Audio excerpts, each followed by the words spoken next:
नमस्कार, मैं हूं आशुतोष। आप सबको पता है कि चुनाव इस वक्त सिर पे है। सब तरफ चुनाव की चर्चा हो रही है, लोग चुनाव के बारे में बातचीत कर रहे हैं। लोग हैं, जनता है, परेशान है, उबी हुई है, बहुत बहुत घबराए हुए लोग। क्योंकि जब चारों तरफ देखते हैं तो कहीं महंगाई नज़र आती है, कहीं दंगे नज़र आते हैं, कहीं भ्रष्टाचार नज़र आते हैं, कहीं घोटाले नज़र आते हैं। घर का जो किचन है वो महंगा हो गया है, बच्चों को जो है वो रोज़गार नहीं मिल रहा है। ऐसे में जब वो चारों तरफ देखते हैं तो उनको वही पार्टियाँ नज़र आती हैं जिनसे उनको कोई उम्मीद नहीं है। आम आदमी पार्टी सामने आई है जिससे लोगों को उम्मीद है, एक विकल्प की बात वो करती है। हमारे साथ अरविंद केजरीवाल है। अरविंद जी, ये जब विकल्प के बारे में हम बात कर रहे हैं, आपकी सरकार थी, आपने बजाय विकल्प की बात तो की, लेकिन मुकेश अंबानी के खिलाफ आपने जांच का आदेश दे दिया, ऐसा क्यों? देखिए, ये मुकेश अंबानी वाला केस पूरे देश की राजनीति और हमारी व्यवस्था को समझने के लिए बहुत ज़रूरी है कि जनता इसको समझे। ये एक ही केस है जिसके उदाहरण से आपको पूरी व्यवस्था आज समझ आ जाएगी कि इस देश को असली में चला कौन रहा है। मुकेश अंबानी को सन 2000 में उस वक्त की बीजेपी सरकार ने गैस के कुएं दिए। गैस के कुएं हमारे हैं, आपके हैं, जनता के हैं, देश के हैं गैस के कुएं। मुकेश अंबानी को गैस के कुएं दिए, भाई तुम इसमें से गैस निकालना और देश को दे देना। गैस तो हमारी है, कुएं भी हमारे हैं। गैस निकालने का खर्चा मुकेश अंबानी के हिसाब से, जो कागज़ है हमारे पास, कागज़ ये दिखाते हैं गैस निकालने का खर्चा $1 प्रति यूनिट से भी कम आ रहा है। अब सरकार ने पहले कहा कि आप हमें $2.5 प्रति यूनिट के हिसाब से गैस दे देना, वो भी बहुत ज़्यादा था। $1 की चीज़ $2.5 में सरकार ले रही थी। तो उसके साथ एग्रीमेंट साइन किया कि 17 साल तक मुकेश अंबानी सरकार को $2.5 प्रति यूनिट पे देगा। 17 साल तक। अब इनका लालच जाग गया, तो इन्होंने सरकार के साथ मिलके इन्होंने कहा भाई हमारा $2.5 में काम नहीं चल रहा, गैस के दाम बढ़ाओ। मणिशंकर अय्यर मंत्री थे, उन्होंने मना कर दिया, तो सरकार ने मंत्री बदल दिया, मणिशंकर अय्यर को हटा दिया। सरकार नया मंत्री लेके आई, मिस्टर मुरली देवरा, और उन्होंने आके और कुछ और मंत्रियों ने मिलके उसको $4.25 का गैस का प्राइस दे दिया। अच्छा। $1 की चीज़ के $4.25 दे दिए। अभी भी इनका लालच खत्म नहीं हुआ। इसने गैस बनानी बंद कर दी, कुएं बंद कर दिए, और कहा मैं गैस नहीं बनाता जब तक मेरे को $8 नहीं दोगे। अच्छा, $1 की चीज़ अब $8 में मांगने लग गया। जयपाल रेड्डी मंत्री थे, उन्होंने मना कर दिया, सरकार ने फिर से अपना मंत्री बदल दिया। अच्छा। और इसको मोइली को ले आए। मोइली ने आने के बाद इसको कहा कि 1 अप्रैल से, अब जो आने वाली 1 अप्रैल है, 1 अप्रैल से आपको $8 दिए जाएंगे। और उसका लॉजिक क्या लगाया इन्होंने कहा भाई अंतर्राष्ट्रीय मार्केट में $8 है, इसलिए इसको भी $8 मिले। अरे मेरे खेत है, मेरा खेत था, मैंने आपको कहा भाई मेरे खेत पे तुम जोतना थोड़ा सा और तुम मेरे से अपना दिहाड़ी ले लेना।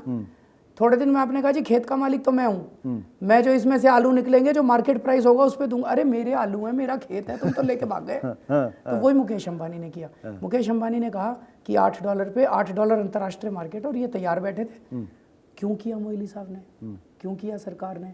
कोई रिश्तेदारी तो थी नहीं मुकेश अंबानी के साथ, तो कुछ ना कुछ तो पैसे लिए होंगे, तो कुछ ना कुछ तो लेन देन हुआ होगा। चुनाव का टाइम है, कांग्रेस ने लिए होंगे। तो नीरा राडिया के जो टेप आए हैं, उस टेप में ये कहा बड़ा मशहूर टेप है, जो मशहूर टेप है। नीरा राडिया एक बहुत बड़ी बताते हैं लॉबिस्ट, अंग्रेजी में उसको लॉबिस्ट कहते हैं, सुप्रीम कोर्ट में भी मामला चल रहा है, हिंदी में उसको दलाल कहते हैं। तो उसमें आया है कि मुकेश अंबानी कहता है भी कांग्रेस तो मेरी दुकान है, कांग्रेस में जो मर्जी खरीद लो, जो मर्जी ले आओ। तो मुकेश अंबानी इस देश को चला रहा है, पिछले 10 साल से मुकेश अंबानी इस देश को चला रहा है। मुकेश अंबानी निर्णय लेता है, मंत्री बदल दिए जाते हैं। मुकेश अंबानी निर्णय लेता है, सेक्रेटरी बदल दिए जाते हैं। कैबिनेट में कौन मंत्री होगा कौन, वो मुकेश अंबानी तय करता है। दो मंत्री बदले, ये तो कागजों पे आ गया। बाकी पता नहीं कितने मंत्री बदलवा रहा है जो पता ही नहीं चल रहे। एक चीज हमें समझनी पड़ेगी, 1 अप्रैल से ये गैस के दाम $4 से $8 अगर हो गए, तो सबसे पहले तो ये गैस सीएनजी में काम आती है। आपके सीएनजी के काम दुगने हो जाएंगे, सीएनजी के दाम दुगने हो जाएंगे। सीएनजी के दाम दुगने हो गए तो पूरे देश के अंदर ट्रांसपोर्ट के दाम दुगने हो जाएंगे। ट्रांसपोर्ट यूज होती है, अगर ट्रांसपोर्ट के दाम बढ़ गए तो आप देख लो सारी चीजें बढ़ जाएंगी। यही वाली गैस बिजली बनाने में काम आती है, बिजली के दाम बढ़ जाएंगे। यही वाली गैस फर्टिलाइजर, खाद बनाने के काम आती है।